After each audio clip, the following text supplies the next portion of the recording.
Hello, hello, hello. Welcome back to Craig's Solos How Do You Do That in Rust video series.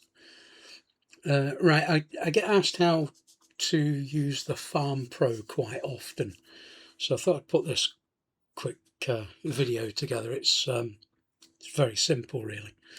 So the things you're going to need: 15 large planter boxes. Now these are the tier 3 planter boxes of from the Rust Burn Zombies Island server. The tier 3 ones don't need water or sunshine or anything like that. These videos are specifically really for PvE servers, and especially the Burn Zombie server.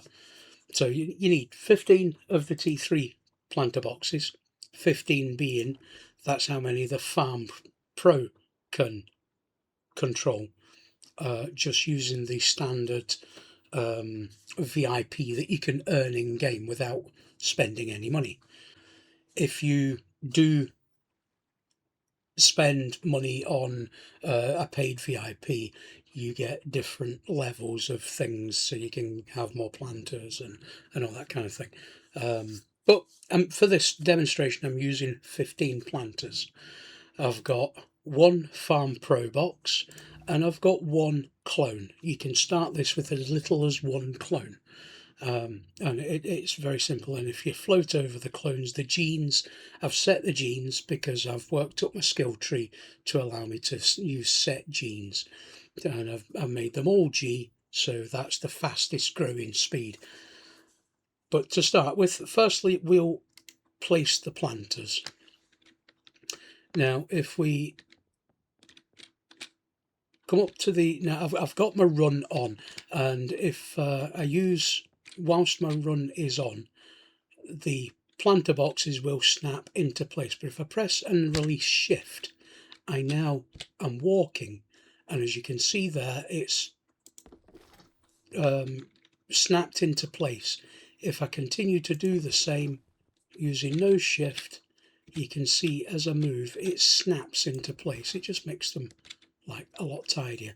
Now this one here is facing the wrong way, so if I press R once, it lines it up with the rest of them. And same again, press R and it lines up. They should all be pointing the same way, which they are. So I'll continue to place the planter boxes using the snap. There we go.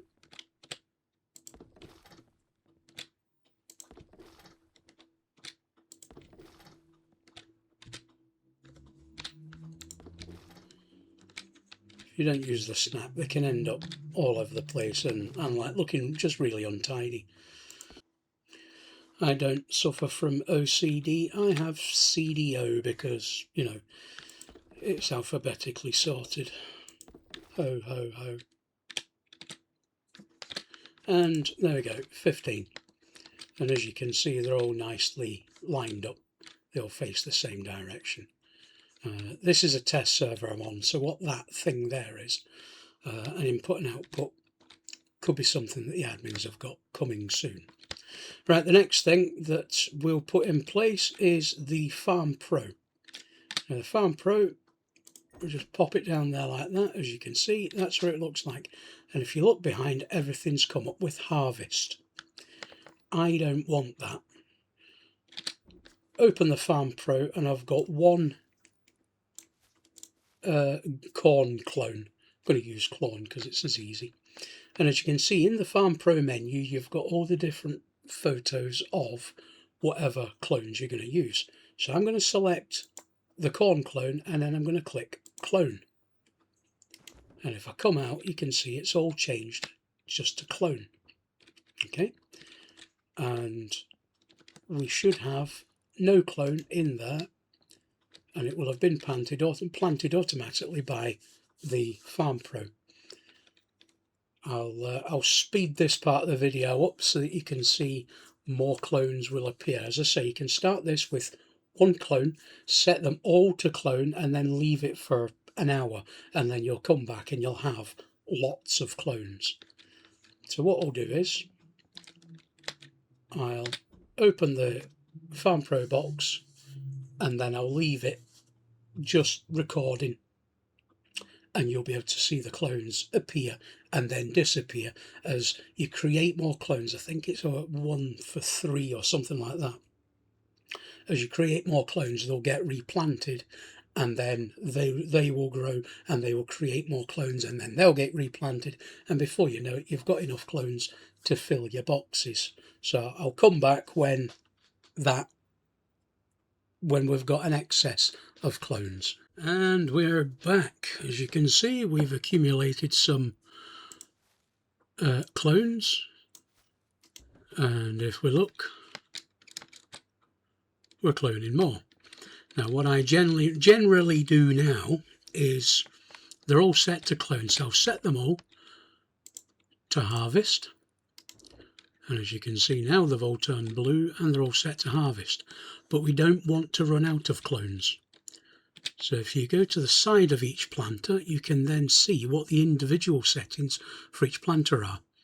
And I'm going to change 3 of them to clone.